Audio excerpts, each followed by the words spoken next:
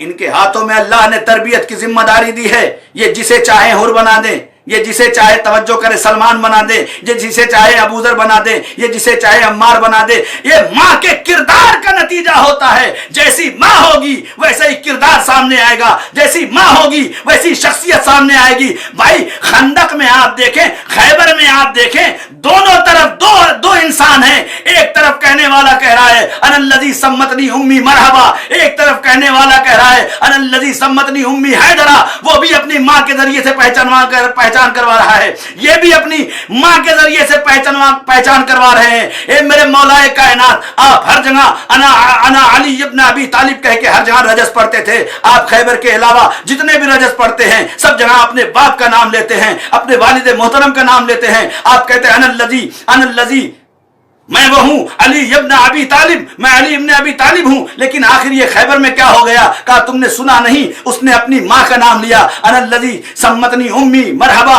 میری ماں نے میرا نام مرحب رکھا ہے، تو اسی لیے میں نے بھی کہا انا الذی سمتنی امی حیدرا۔ میرے علی، میرے مولا، آپ دنیا کو کیا پیغام دینا چاہتے ہیں؟ کہا یہی سمجھانا چاہتا ہوں، اگر ماں نہیں، بہت توجہ میرے عزیزو، اگر ماں ایسے کردار کی مالک ہوتی ہے تو ادھر سے مرحب بنتا ہے، اور ادھر ماں اگر فضائل و کمال کی مالک ہوتی ہے تو بیٹا حیدر بنتا ہے۔ صلوات پڑھ دے محمد و آل محمد، اللہم صلی اللہ۔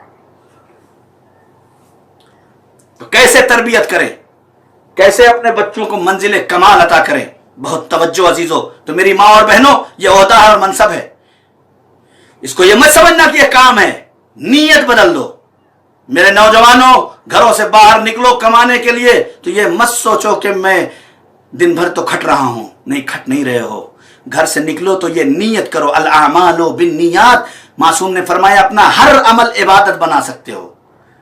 مسجدوں میں جانا ہی عبادت نہیں ہے، روزہ رکھنا ہی عبادت نہیں ہے، حج کرنا ہی عبادت نہیں ہے، بلکہ یہ سب بڑی بڑی عبادتیں ہیں جسے ہم ہلکے ہلکے قدموں سے کر کے آگے بڑھ جاتے ہیں، ہمیں پتہ بھی نہیں ہوتا کہ یہ عبادت ہے۔ نیتیں بدلو۔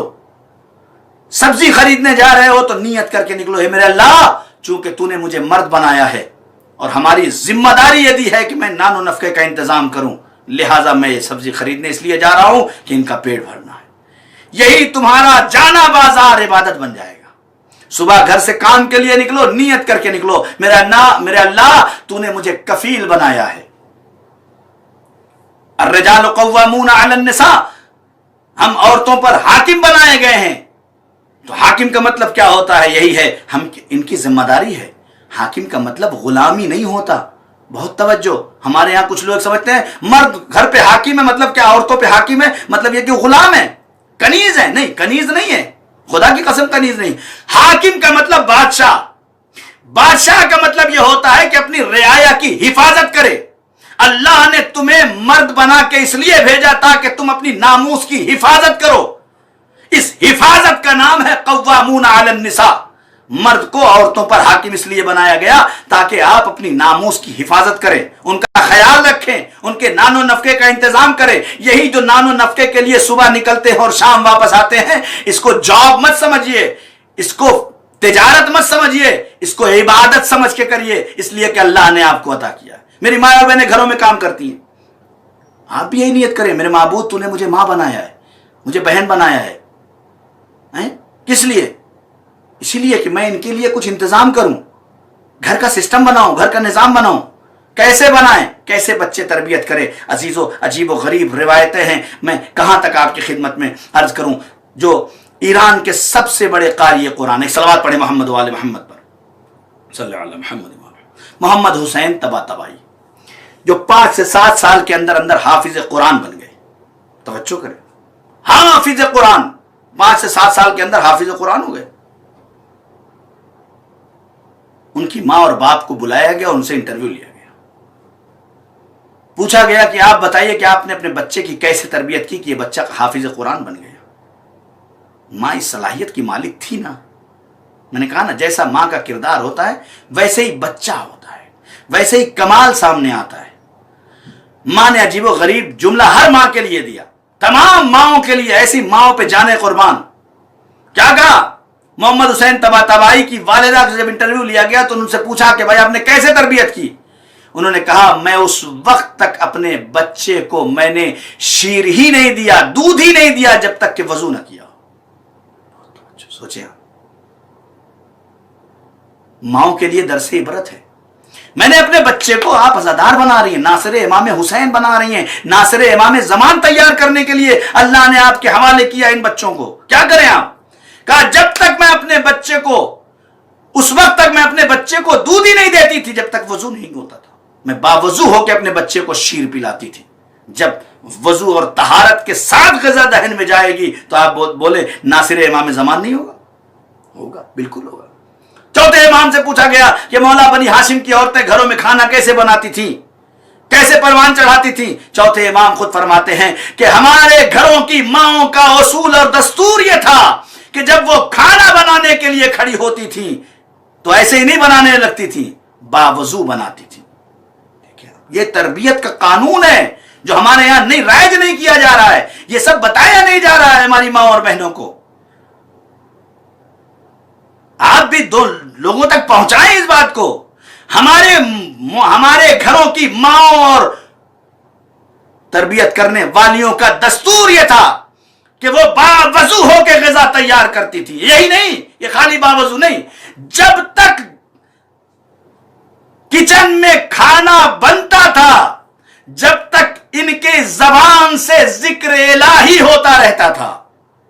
یہ جب بھی کھانا بناتی تھی تو لا الہ الا اللہ سبوح قدوس رب الملائکۃ والروح، لا الہ الا اللہ. غور کر رہے ہیں؟ سبحان اللہ والحمد للہ ولا الہ الا اللہ. یہ تسبیح کرتی تھی، تحلیل کرتی تھی. ذرا توجہ کریں، یہ ہمارے لیے درس عبرت ہے. اگر ہماری مائیں اور بہنیں ایسے اپنے گھر کے اندر قانون بنا لیں کہ باوضو ہونے کے بعد ذکر الہی کرتے ہوئے غذا بنائیں گے، اور جب غذا تیار ہوگی دسترخوان پہ لگایا جائے گا، بچے اور شوہر کھائے گا، تو جب غذا پاک و پاکیزہ اور ذکر الہی کے نام سے غذا بنے گی، تو جب اس سے خون بنے گا تو اس کے اندر نصرت امام پائی جائے گی، اس کے اندر محبت علی پائے جائے گی، اس کے اندر سیرت فاطمہ پائی جائے گی. جب یہ قانون بن جائے گا. لیکن اگر ایسا نہیں ہوگا اور دن بھر بچہ وہی ٹی وی دیکھتا رہے گا، وہی سیریل دیکھتا رہے گا، وہی کارٹون دیکھتا رہے گا، تو نہ سیرت علی کا پتہ چلے گا، نہ ائمہ کی معرفت کا پتہ چلے گا، نہ فاطمۃ الزہرا کی کنیزی کا شرف حاصل ہو پائے گا. ایک صلوات پڑھ دے محمد و آل محمد، اللہم صلی علی محمد. بس میرے عزیزو بات ختم کر دوں. وبالوالدین احسانا، ان کے ساتھ احسان کرنا. احسان کرنے کا مطلب کیا ہے؟ ایک نوکر لگا دے، نوکر آئے اپنے ماں باپ کی خدمت کرے، یہ بھی خدمت ہو رہی ہے؟ نہیں، اس کو نہیں کہتے. اولاد کا مطلب ہی ہے، بہت توجہ میں، اولاد کا مطلب ہی یہ ہے. بالوالدین احسانا بچے سے کہا گیا ہے کہ تم احسان کرو. کسی کو لگا کے احسان مت کرواؤ، کسی کو لگا کے ان کی خدمت مت کرو. مجبوری ہے تو الگ بات ہے، لیکن اگر موجود ہو تو اپنے ہاتھوں سے اس خدمت کرو. اگر موجود ہے تو اپنے ہاتھوں سے ان کی خدمت کرو. اس لیے کہ ماں باپ ہمیشہ نہیں ملنے والے. جن کے ہیں انہیں ان نعمت کا اندازہ نہیں، جن کے نہیں ہیں ان سے پوچھو کہ ماں کس نعمت کا نام ہے، ماں اور باپ والدین کس نعمت کا نام ہے. احسان ہے ان کے لیے، احسان کرو. کیسے احسان کریں؟ کھانا مانگے تو کھانا دے دے، پانی مانگے تو پانی دے دے. کیا یہ احسان ہے؟ کپڑے مانگے تو کپڑے دے دے؟ نہیں، اسے احسان نہیں کہتے. خدا کی قسم اگر یہ باتیں پہنچ گئیں تو حق مجلس ادا ہو جائے گا، حق مجلس ادا ہو جائے گا. کیا یہ کمال نہیں ہے کہ ماں اور باپ مانگے تو دیا جائے؟ یہ تو نوکر بھی دے گا. ماں اور باپ کہیں کہ گلاس میں پانی دو تو پانی دے گا، اس سے کہیں کھانا دو تو کھانا دے گا، ہے نا؟ اس سے کہیں لباس دو تو لباس دے گا. جو مانگو گے وہ دے گا. نہیں، اسے نہیں کہتے ماں باپ کی خدمت. ماں باپ کی خدمت، ماں باپ کی خدمت اسے کہا جاتا ہے کہ ماں کو ضرورت ہو اور بیٹوں کو احساس ہو جائے کہ ماں کو اس چیز کی ضرورت ہے. ماں کو پیاس لگی ہو، کسی نہ کسی طرح سے اسے احساس ہو جائے کہ اسے پانی دینا ہے. والدین کو ضرورت ہو کپڑوں کی، بچوں کو احساس ہو جائے کہ میرے ماں باپ کو کپڑوں کی ضرورت ہے. اس احساس کا نام ہے اولاد. اگر حقیقی اولاد ہے، حقیقی محبت ہے، یہ محبت کب پیدا ہوگی؟ یہ محبت تب وہی. اسی لیے من مات ولم یعرف امام زمان ہی ماتا میتتن جاہلیہ. جو اپنے وقت کے امام کی معرفت حاصل نہیں کر پایا وہ جاہلیت کی موت آ گئی. کب آئے گی؟ جب ان مجازی خالق کی اطاعت کرنے لگو، جب اپنی فکر کو ان کے اوپر لگا دیا جائے، تب انسان کے اندر تبدیلی پیدا ہوتی ہے. وہ محسوس کر لیتا ہے کہ اس وقت والدین کو کس چیز کی ضرورت ہے. ایسا نہ ہو کہ خود سوٹ بوٹ پہن کے گھوم رہے ہوں اور باپ کے پاس ایک جوڑا کپڑا بھی اچھا نہ ہو. نہیں، لعنت ہے ایسی زندگی کے اوپر، لعنت ہے ایسی زندگی کے اوپر کہ میں اچھے سے اچھا پہن رہا ہوں، میرے بچے اچھے سے اچھا پہن رہے ہوں، میری بیوی اچھے سے اچھا پہن رہی ہو، لیکن ماں باپ کے پاس لباس نہ ہو. میں اچھے سے اچھا کھا رہا ہوں لیکن ماں باپ کے پاس کھانے کو نہ ہو. میں اچھے سے اچھا گھوم رہا ہوں لیکن ماں باپ کو سفر کے لیے تنگی ہو. اگر ایسا ہے تو اس زندگی پہ لعنت ہے.